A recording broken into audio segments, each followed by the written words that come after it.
Біздің өмірлік қуат қазақ сауықтыру орталығына келген адамдар міне осындай саябақта таңертең кешке серуендеп, жаттығу жасап, біздің орталықтан ем алып, дем алып, Алланың қалауымен шипа табады міне.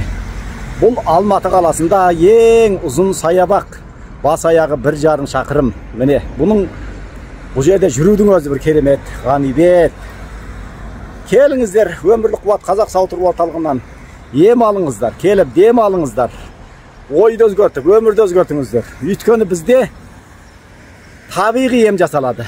Адамның клеткасынан бастап сауықтырып өзгертуге Алла қаласа мүмкіншілік бар.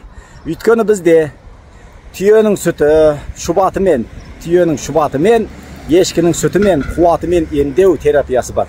Ол деген адамға күш қуат береді. Міне, артықшылығы сонда жатыр.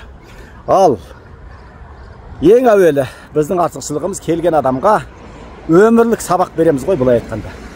Өмірлік сабақ деген не? Денсаулық жайында салауатты өмір салтын ұстану, болашақ бала-шағамызды, немерелерімізді қалай тәрбиелеу, олар қандай тамақ ішкен дұрыс, нені ішпеген дұрыс.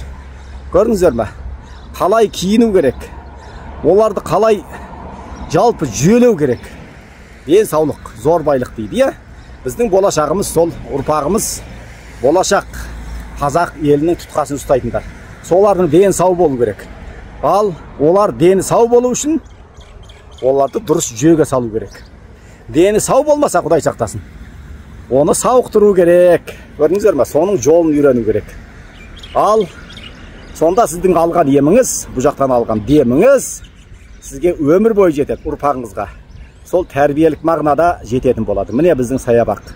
Келіңіздер, телефон нөмірлер жазулы, хабарласыңыздар.